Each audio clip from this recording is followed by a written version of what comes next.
Zack Williams with Swing the Fly here. I want to show you guys today the new Swing the Fly series rods from Meiser, and also just give you some of my unsolicited thoughts on choosing and purchasing a Spey rod. There's a lot of things to consider when you go to purchase a Spey rod, probably particularly your first couple rods.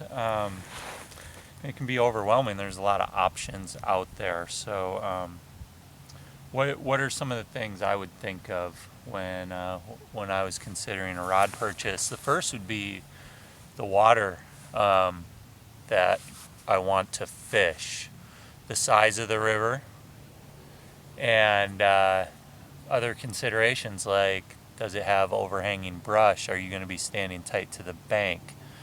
Are the fish sitting typically close in? Is the cast typically longer? That can help determine a rod selection. As you'll see, there's two models here of this new Swing the Fly series, and one of them in particular I tailored kind of to tight conditions like we'd find winter steelheading. And then we got to consider the size of the fish you're fishing for, whether it be trout or salmon or winter steelhead, summer steelhead. And then other things I might consider as you get into the nuances might be, if you're maybe not for your first rod, but if you're looking to add to your existing rods, would be something like the size of the flies. You might tweak your rod selection to throw particularly large flies, or maybe you're throwing particularly small flies and lighter tippet, and you go down a rod size from what you'd normally use based on that. And there's room for some personal preference in there. Do you like to fish with a longer Spey line or a shorter line, stuff like that? These two rods that I chose to start off, or to make this Swing the Fly series, are designed to be kind of all-purpose rods. So the first one is a 13-foot 3-inch 7-weight that I'm calling numero uno, or rod number 1. It's kind of designed to be your all-around Spey rod for really a wide variety of conditions and fish. So a 13-foot-ish 7-weight is kind of what I'd choose. For summer steelhead in particular, up and down the west coast, it's a rod that'll fish damn near every summer steelhead river, but is particularly well suited to places like the Deschutes, Grand Ronde, stuff like that.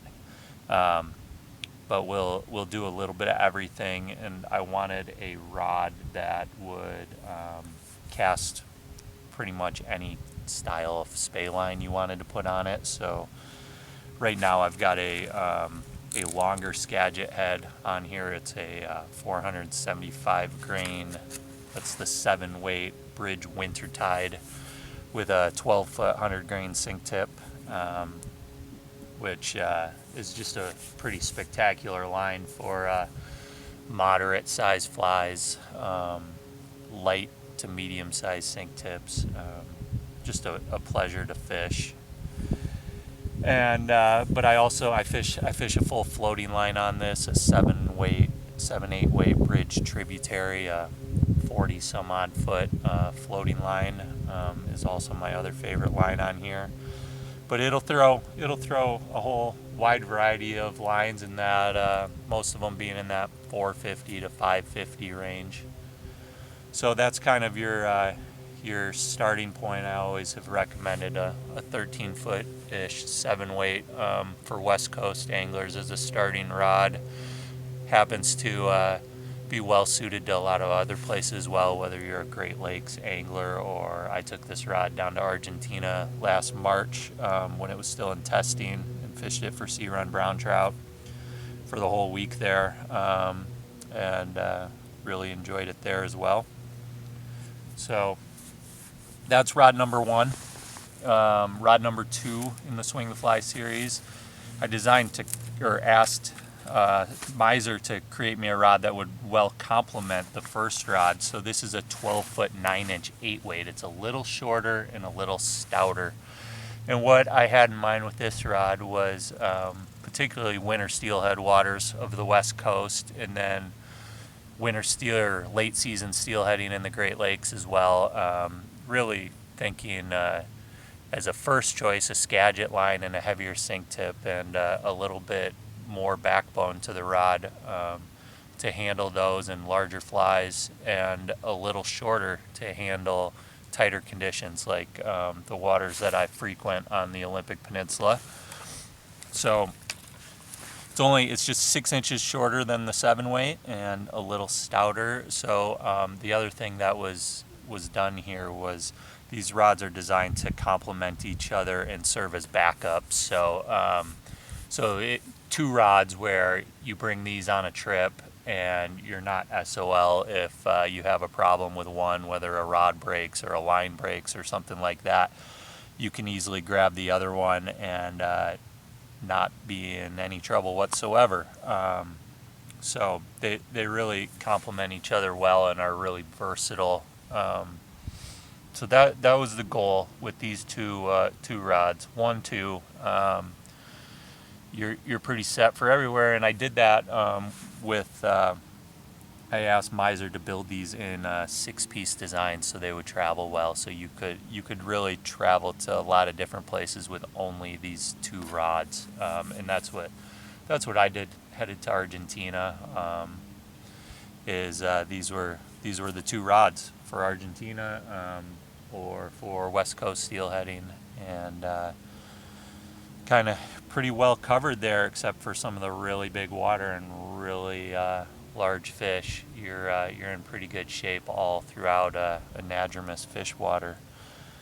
Some more general thoughts on why choose one rod or another. Look, I'm not going to tell you that these Swing the Fly rods are going to catch more fish or make you a better Spey caster than any other Spey rod out there.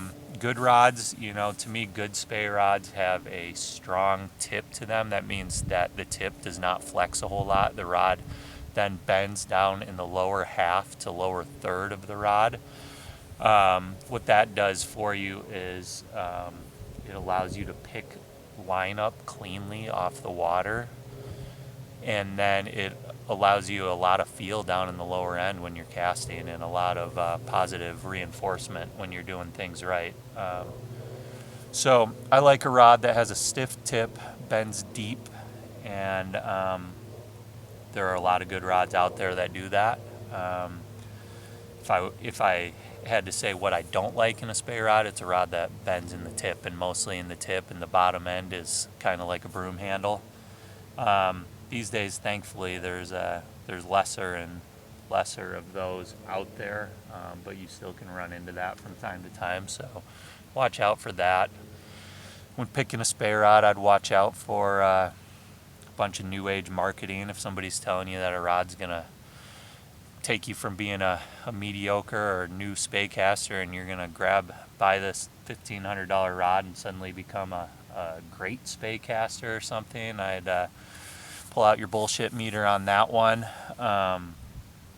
So for me, beyond choosing a rod that suits the conditions I'm gonna fish, I would choose a Spey rod that just brings you pleasure and joy on the water. Is kind of what it comes down to for me. I've fished a lot of different rods, and we make a lot of casts. We spend a lot of time hanging onto the rod watching a fly swing, and so I want something that brings me joy. So Nick and the guys at Meiser came up with this rod, which I think is absolutely gorgeous and brings me joy. It's in the Swing the Fly colors, navy blue and gray are the wraps.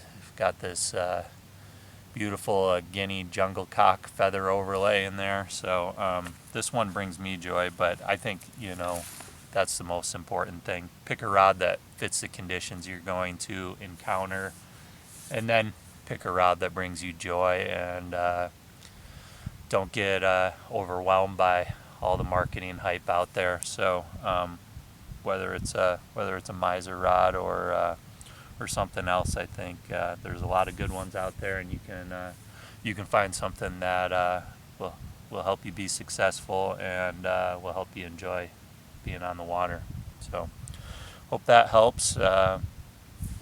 If you end up with one of these swing the fly rods from Meiser, I hope you enjoy them as much as I am, and go out here and make a few casts. Thanks.